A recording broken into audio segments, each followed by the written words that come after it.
ഈശോ മിശിഹായ്ക്ക് സ്തുതിയായിരിക്കട്ടെ. പ്രിയ കുട്ടികളെ, എല്ലാവരും സുഖമായിരിക്കുന്നു അല്ലേ? ക്ലാസ്സുകളൊക്കെ കാണുന്നുണ്ടല്ലോ. നമുക്കൊന്ന് പ്രാർത്ഥിക്കാം. സ്നേഹപിതാവായ ദൈവമേ, അങ്ങേ വചനം പഠിക്കുവാനും ഗ്രഹിക്കുവാനുമായി ഒന്നു ചേർന്നിരിക്കുന്ന ഈ നിമിഷങ്ങളെ അങ്ങേ തിരുമുൻപിൽ ഞങ്ങൾ സമർപ്പിക്കുന്നു. അങ്ങേ പ്രിയപുത്രൻ ഞങ്ങൾക്ക് നൽകിയ ഏറ്റവും വലിയ സ്നേഹസമ്മാനമായ വിശുദ്ധ കുർബാനയെ ആഴത്തിൽ ഗ്രഹിക്കുവാൻ അങ്ങേ പരിശുദ്ധാത്മാവിനെ അയച്ച് ഞങ്ങളുടെ ബുദ്ധിയെ പ്രകാശിപ്പിക്കണമേ. പരിശുദ്ധ അമ്മേ, വിശുദ്ധ യോസേപ്പ് പിതാവേ, ഞങ്ങളോടൊപ്പമായിരിക്കണമേ. ആമേൻ. കഴിഞ്ഞ ക്ലാസ്സിൽ എന്താ പഠിച്ചതെന്ന് എല്ലാവരും ഓർക്കുന്നുണ്ടല്ലോ. എന്തായിരുന്നു? വിശുദ്ധ കുർബാനയിലെ അടയാളങ്ങളും പ്രതീകങ്ങളും. നമ്മൾ ആ അധ്യായത്തിൽ ദേവാലയത്തിലെ സ്ഥലങ്ങൾ, വ്യക്തികൾ, വസ്ത്രങ്ങൾ, അതുപോലെ ഉപയോഗിക്കുന്ന വസ്തുക്കൾ, ആംഗ്യങ്ങൾ, ചലനങ്ങൾ, ഇവയെല്ലാം വളരെ വ്യക്തമായി പഠിച്ചു അല്ലേ? ഓർക്കുന്നുണ്ടല്ലോ എല്ലാവരും. ഇനി നമുക്ക് ദേവാലയത്തിലേക്ക് കടന്നു ചെല്ലുമ്പോൾ ഓരോന്നിൻ്റെയും ഉപയോഗം എന്താണ്, അതെന്തിനെ സൂചിപ്പിക്കുന്നു എന്നൊക്കെ വളരെ വ്യക്തവും കൃത്യവുമായിട്ട് അറിയാനായിട്ട് സാധിക്കും. ഇനി എന്തിനെക്കുറിച്ചാണ് നമ്മൾ ആഴത്തിൽ പഠിക്കേണ്ടത്? അതെ, വിശുദ്ധ കുർബാനയെക്കുറിച്ച്. വിശുദ്ധ കുർബാന ക്രിസ്തീയ ജീവിതത്തിൻ്റെ കേന്ദ്ര ബിന്ദുവാണ്. വിശുദ്ധ കുർബാന ക്രിസ്തീയ ജീവിതത്തിൻ്റെ ഉറവിടവും മകുടവുമാണ് വിശുദ്ധ കുർബാനയെന്ന് രണ്ടാം വത്തിക്കാൻ കൗൺസിൽ നമ്മെ പഠിപ്പിക്കുന്നു. ഈ 4-ാമത്തെ അധ്യായത്തിൽ നമ്മൾ പഠിക്കുന്നത് വിശുദ്ധ കുർബാന പരമോന്നത ആരാധന എന്നാണ്. എങ്ങനെയാണ് വിശുദ്ധ കുർബാന പരമോന്നത ആരാധനയാകുന്നത്? നമുക്കൊന്ന് നോക്കാം. പാപം ചെയ്ത് ദൈവത്തിൽ നിന്ന് അകന്നു പോയാൽ തിരികെ എത്തുവാനായി, മറ്റുള്ളവരുമായി ഐക്യപ്പെടുവാനായിട്ട്, ദൈവത്തിൽ നിന്ന് ലഭിച്ച നന്മകൾക്ക് നന്ദി പറയുവാൻ, അങ്ങനെ പല ആവശ്യങ്ങൾക്കായിട്ട് പഴയ നിയമ ജനത പാപപരിഹാര ബലി, പ്രായശ്ചിത്ത ബലി, സമാധാന ബലി, ദഹന ബലി, കൃതജ്ഞതാ ബലി, ഇങ്ങനെ വിവിധങ്ങളായ ബലികൾ അർപ്പിക്കുന്നതായി നാം പഴയ നിയമത്തിൽ വായിക്കുന്നുണ്ട്. നോഹയുടെ ബലി, ഏലിയ പ്രവാചകന്റെ ബലിയർപ്പണം, അബ്രാഹത്തിൻ്റെ ബലി, ഇങ്ങനെ പല ബലികളെക്കുറിച്ച് നാം വായിച്ചു മനസ്സിലാക്കുന്നു. അതിൽ ഏറ്റവും നമുക്ക് സുപരിചിതമായ ഒരു ബലിയുണ്ട്, അബ്രാഹത്തിൻ്റെ ബലി. ആരായിരുന്നു അബ്രാഹം? അതെ, വിശ്വാസികളുടെ പിതാവ്. അബ്രാഹം ആരെയാണ് ബലി കഴിക്കുവാനായി പോയത്? ദൈവത്തിൻ്റെ വാഗ്ദാന പ്രകാരം തനിക്ക് ലഭിച്ച ഏകജാതനെ. ദൈവത്തിൽ പൂർണ്ണമായി വിശ്വസിച്ചുകൊണ്ട്, ദൈവ തിരുമനസ്സിന് വഴങ്ങിക്കൊണ്ട് തൻ്റെ ഏകജാതനെ ബലി കഴിക്കുവാനായി മോറിയ മലയിലേക്ക് പോകുന്ന അബ്രാഹത്തിൻ്റെ ഈ പ്രവൃത്തിയിൽ സംപ്രീതനായ ദൈവം അബ്രാഹത്തെ അനുഗ്രഹിക്കുന്നതായി നാം കാണുന്നുണ്ട്. മുൾച്ചെടികൾക്കിടയിൽ കൊമ്പുടക്കി കിടന്ന കുഞ്ഞാടിനെ അബ്രാഹം ബലിയർപ്പിക്കുന്നു. ഈ കുഞ്ഞാട് പുതിയ നിയമത്തിലെ ക്രിസ്തുവിൻ്റെ പ്രതീകമാണ്. ലോകത്തിൻ്റെ പാപങ്ങൾ നീക്കുവാനായി ദൈവത്തിൻ്റെ കുഞ്ഞാടായി ലോകത്തിലേക്ക് വന്നതാണ് ഈശോ. താൻ എന്തിനാണ് ലോകത്തിലേക്ക് വന്നതെന്ന് വിശുദ്ധ യോഹന്നാന്റെ സുവിശേഷം 3-ാം അധ്യായം 16-ാം വാക്യം നമുക്ക് വ്യക്തമാക്കി തരുന്നു. എന്തെന്നാൽ അവനിൽ വിശ്വസിക്കുന്ന ഏവനും നശിച്ചു പോകാതെ നിത്യജീവൻ പ്രാപിക്കുന്നതിന് വേണ്ടി തൻ്റെ ഏകജാതന് നൽകാൻ തക്കവിധം ദൈവം ലോകത്തെ അത്രമാത്രം സ്നേഹിച്ചു. ദൈവപിതാവിൻ്റെ സ്നേഹമാണ് ഈ ലോകത്തിൽ ഈശോയുടെ അവതരണത്തിന് കാരണം. ദൈവപിതാവിന് മനുഷ്യ മക്കളോടുള്ള സ്നേഹം പൂർണ്ണമായി മനസ്സിലാക്കിയവനാണ് ഈശോ. തൻ്റെ പിതാവിൻ്റെ വേദനിക്കുന്ന ഹൃദയം കണ്ട് മനുഷ്യ മക്കളെ മുഴുവൻ ദൈവപിതാവിലേക്ക് തിരികെ കൊണ്ടുവരാൻ, പാപത്തിൻ്റെ അടിമത്തത്തിൽ നിന്ന് മോചിപ്പിക്കുവാനായി കാൽവരിയിൽ തന്നെ സ്വയം ബലിയർപ്പിച്ചവനാണ് ഈശോ. കാൽവരിയിലെ ബലിയിലൂടെ ഈശോ ദൈവപിതാവിന് അർപ്പിച്ച പരമമായ ആരാധനയുടെ പുനരാവിഷ്കാരമാണ് അൾത്താരയിൽ നാം അർപ്പിക്കുന്ന ഓരോ ബലിയും. അതുകൊണ്ടാണ് വിശുദ്ധ കുർബാന പരമോന്നത ആരാധനയായി തീരുന്നത്. വിശുദ്ധ കുർബാനയുടെ പ്രധാനപ്പെട്ട 5 തലങ്ങളെക്കുറിച്ചാണ് നാം ഇനി കാണുവാൻ പോകുന്നത്. അതിൽ ആദ്യത്തേത് വിശുദ്ധ കുർബാന ബലിയും വിരുന്നും. നാം കണ്ടു, ഈശോ കാൽവരിയിൽ അർപ്പിച്ച ബലിയുടെ പുനരാവിഷ്കാരമാണ് അൾത്താരയിലെ ബലിയെന്ന്.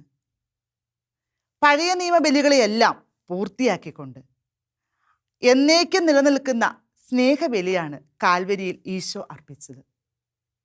നമുക്കറിയാം, പഴയ നിയമ ബലികൾ പരിശോധിക്കുമ്പോൾ നമ്മൾ കാണാറുണ്ട്, ബലി അർപ്പകരായിട്ട് യഹൂദരോ പുരോഹിതരോ ഒക്കെ ഉള്ളതായി നാം കാണുന്നുണ്ട്. അതുപോലെ ബലിവസ്തുക്കളായിട്ട് ആരെയാണ് നാം കാണുന്നത്? അതെ, പക്ഷിമൃഗാദികളെയോ ഫലങ്ങളെയോ ധാന്യങ്ങളെയോ ഒക്കെ കാണുവാറുണ്ട്. എന്നാൽ പുതിയ നിയമത്തിലെ ഈ ബലിയിൽ, കാൽവരിയിൽ ചിന്തിയ ഈ രക്തബലിയിൽ ആരാണ് ബലിയർപ്പകൻ? എന്താണ് ബലിവസ്തു? ഇവിടെ ബലിയർപ്പകനും ബലിവസ്തുവും ഒന്ന് തന്നെയാണ്. ക്രിസ്തുവിൻ്റെ ശരീരരക്തങ്ങൾ. ക്രിസ്തു സ്വയം കുരിശിൽ തന്നെ ബലിയർപ്പിക്കുകയാണ് ഉണ്ടായത്. ദുസ്സഹമായ പീഡനവും മരണവും സ്നേഹാത്മകമായ അനുസരണവും കൊണ്ട് മനുഷ്യകുലത്തെ പാപത്തിൽ നിന്ന് മോചിപ്പിക്കുവാനായി ദൈവപിതാവിന് സ്വീകാര്യമായ ബലി അർപ്പിച്ചവനാണ് ക്രിസ്തു. ആ ബലിയുടെ കൗദാശികമായ പുനരാവിഷ്കാരമാണ് ഓരോ അൾത്താരയിലും അനുദിനം നടന്നുകൊണ്ടിരിക്കുന്നത്. ബലിയായി മാറുന്ന, അപ്പമായി മാറുന്ന ഈശോയെ നമുക്ക് ബലിവേദിയിൽ കണ്ടുമുട്ടുവാനായി സാധിക്കും. കുരിശിലെ ബലി ഈശോയെ ആരും നിർബന്ധിച്ചതുകൊണ്ട് ഈശോ തിരഞ്ഞെടുത്താണോ? അല്ല, സ്വമനസ്സാലെ ഈശോ തിരഞ്ഞെടുത്തതാണ്. സ്വന്തം ഇഷ്ടമനുസരിച്ച് പിതാവിൻ്റെ മുൻപിൽ, പിതാവിൻ്റെ അടുത്തേക്ക് ദൈവമക്കളെ കൊണ്ടുവരാനായി ഈശോ തിരഞ്ഞെടുത്തതാണ് കുരിശിലെ ബലി. യോഹന്നാന്റെ സുവിശേഷം 10-ാം അധ്യായം 18-ാം വാക്യത്തിലൂടെ നമുക്കത് വ്യക്തമാക്കാം. ആരും എന്നിൽ നിന്ന് അത് പിടിച്ചെടുക്കുകയല്ല, ഞാനത് സ്വമനസ്സാ സമർപ്പിക്കുകയാണ്. അത് സമർപ്പിക്കാനും തിരികെ എടുക്കാനും എനിക്ക് അധികാരമുണ്ട്. ഈ കൽപ്പന എൻ്റെ പിതാവിൽ നിന്നാണ് എനിക്ക് ലഭിച്ചത്. ഇതുപോലെ തന്നെ വിശുദ്ധ പൗലോസ്ലീഹായും സാക്ഷ്യപ്പെടുത്തുന്നു, അവൻ നമുക്ക് വേണ്ടി സുരഭില കാഴ്ചയും ബലിയുമായി തന്നെ സ്വയം സമർപ്പിക്കുകയാണെന്ന്. നിങ്ങളെല്ലാവരും വിരുന്നിന് പങ്കെടുത്തിട്ടുണ്ടല്ലേ? എല്ലാവർക്കും വിരുന്നിന് പോകാൻ ഇഷ്ടമല്ലേ? നമ്മൾ എങ്ങനെയാണ് ഒരു വിരുന്നിന് പോകുന്നത്? അതെ, നന്നായിട്ട് അണിഞ്ഞൊരുങ്ങി വളരെ മനോഹരമായിട്ട് കയ്യിലെന്തെങ്കിലും സമ്മാനപ്പൊതിയൊക്കെ പിടിച്ചാണല്ലേ നമ്മൾ ഓരോരുത്തരും ഓരോ വിരുന്നിന് പോകുന്നത്. ആ വിരുന്ന് സ്ഥലത്ത് ചെന്നതിന് ശേഷം അവിടെ എല്ലാവരുമായി സംസാരിച്ച് സന്തോഷിച്ച് നമ്മൾ തിരിച്ചു പോരുക മാത്രമാണോ ചെയ്യുന്നത്? അല്ല, പിന്നെയോ അവിടെ ഉണ്ടാക്കിയിരിക്കുന്ന രുചികരമായ ഭക്ഷണമൊക്കെ കഴിച്ച് അതിൻ്റെ സ്വാദൊക്കെ അനുഭവിച്ചാണ് നമ്മൾ തിരിച്ചു പോരുന്നത് അല്ലേ? ഇതുപോലെ ഈശോ നമുക്കായി ഒരുക്കിയിരിക്കുന്ന സ്വർഗീയ വിരുന്നാണ് വിശുദ്ധ കുർബാന. ആദ്യം നാം കണ്ടു, വിശുദ്ധ കുർബാന ബലിയാണ്. അവിടുന്ന് കുരിശിലർപ്പിച്ച ബലിയാണ് വിശുദ്ധ കുർബാന എന്ന് നാം കണ്ടു. എന്നാൽ നാം മനസ്സിലാക്കുന്നു, വിശുദ്ധ കുർബാന ഒരു സ്വർഗീയ വിരുന്ന് കൂടിയാണ്. എന്തൊക്കെയാണ് ഈശോ നമുക്ക് തരുന്ന വിഭവങ്ങൾ? അത് മറ്റൊന്നുമല്ല, ഈശോയുടെ ശരീരവും രക്തവും തന്നെയാണ്. അപ്പത്തിൻ്റെയും വീഞ്ഞിൻ്റെയും രൂപത്തിൽ ഓരോ വിശുദ്ധ കുർബാനയിലും നമ്മിലേക്ക് അവിടുന്ന് എഴുന്നള്ളി വരികയാണ് ചെയ്യുന്നത്. ഈശോ തന്നെയാണ് നമ്മിൽ നിറയുന്നത്. അങ്ങനെയാണെങ്കിൽ നമ്മൾ എങ്ങനെയായിരിക്കണം ഓരോ വിശുദ്ധ കുർബാനയിലും പങ്കെടുക്കേണ്ടത്? എങ്ങനെയാണ് വിശുദ്ധ കുർബാനയിലെ നമ്മുടെ പങ്കാളിത്തം പൂർണ്ണമാകുന്നത്? ഒന്ന് ആലോചിച്ച് നോക്കിക്കേ. അതിനായി നാം നന്നായി ആത്മീയമായും ശാരീരികമായും ഒരുങ്ങി വേണം പോകുവാൻ. സമ്മതിച്ചു. ഒരുക്കം മാത്രം മതിയോ? നന്നായി ഒരുങ്ങി ചെന്നു ദിവ്യബലി അർപ്പിച്ചു തിരിച്ചു പോന്നാൽ മതിയോ? പോരാ. നമ്മുടെ ബലിയർപ്പണം പൂർണ്ണമാകണമെങ്കിൽ, ബലിയിലെ നമ്മുടെ പങ്കാളിത്തം പൂർണ്ണമാകണമെങ്കിൽ ദിവ്യകാരുണ്യനാഥനെ നമ്മുടെ ഹൃദയങ്ങളിലേക്ക് നാം സ്വീകരിക്കണം. അപ്പോഴാണ് നമ്മുടെ ബലിയർപ്പണം പൂർണ്ണമാകുന്നത്. വിശുദ്ധ കുർബാന ബലിയും വിരുന്നുമായി മാറുന്നു. ഇനി ചെറിയൊരു പ്രവർത്തനം തരട്ടെ. നമ്മൾ ആദ്യം അബ്രാഹത്തിൻ്റെ ബലി കണ്ടു, പിന്നീട് ഈശോയുടെ കാൽവരി കുരിശിലെ ബലി കണ്ടു. ഈ ബലിയിലെ സാമ്യ വ്യത്യാസങ്ങൾ ഒരു ചെറിയ കുറിപ്പായിട്ടൊന്ന് എഴുതിക്കോളൂ.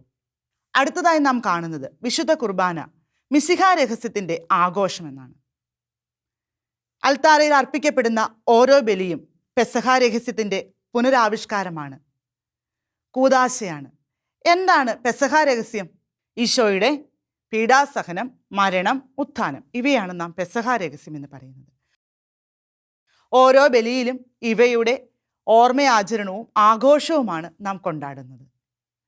ഈ ദിവ്യരഹസ്യങ്ങൾ ആഘോഷിക്കുമ്പോൾ നാം ഈശോയുടെ ജനനം മുതൽ, വിശുദ്ധ കുർബാനയിൽ ഈശോയുടെ ജനനം, അവിടുത്തെ ജീവിതം, മരണം, ഉത്ഥാനം, സ്വർഗാരോഹണം, പരിശുദ്ധാത്മാവിൻ്റെ ആഗമനം, ഈശോയുടെ മഹത്വപൂർണമായ രണ്ടാമത്തെ ആഗമനം, ഇവയെല്ലാം അനുസ്മരിക്കുകയും ആഘോഷിക്കുകയുമാണ് ചെയ്യുന്നത്.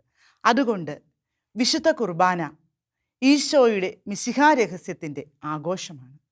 എന്നാണ് ഈശോ വിശുദ്ധ കുർബാന സ്ഥാപിച്ചതെന്ന് നമുക്കറിയാം. എന്നായിരുന്നു? സെഹിയോൻ മാളികയിൽ പെസഹ ആചരണത്തിൽ, അതായത് അന്ത്യത്താഴ വേളയുടെ മധ്യത്തിലാണ് ഈശോ വിശുദ്ധ കുർബാന സ്ഥാപിച്ചത്. കാൽവരിയിൽ അർപ്പിക്കപ്പെടാൻ പോകുന്ന ബലിയുടെ മുന്നോടിയായി കൗദാശികപരമായിട്ട് ഈശോ തൻ്റെ ശരീരവും രക്തവും അപ്പത്തിൻ്റെയും വീഞ്ഞിൻ്റെയും രൂപത്തിൽ തൻ്റെ ശിഷ്യന്മാർക്ക് നൽകുകയാണ് ഉണ്ടായത്.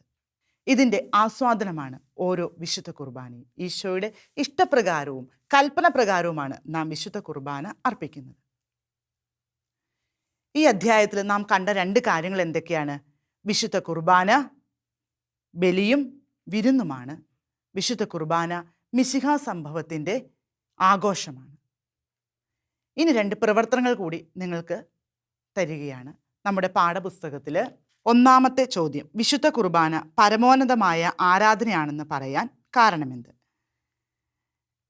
കുറിപ്പെഴുതുക, വിശുദ്ധ കുർബാന ബലിയും വിരുന്നും. നമുക്കൊന്ന് പ്രാർത്ഥിക്കാം.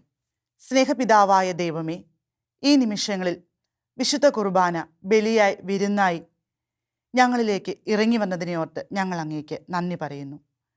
വിശുദ്ധ കുർബാനയുടെ അർത്ഥമറിഞ്ഞ് കൂടുതൽ ഭയഭക്തിയോടെ വിശുദ്ധ കുർബാനയിൽ അണിചേരുവാൻ ഞങ്ങളെ ഓരോരുത്തരെയും അനുഗ്രഹിക്കണമേ. ആമേൻ.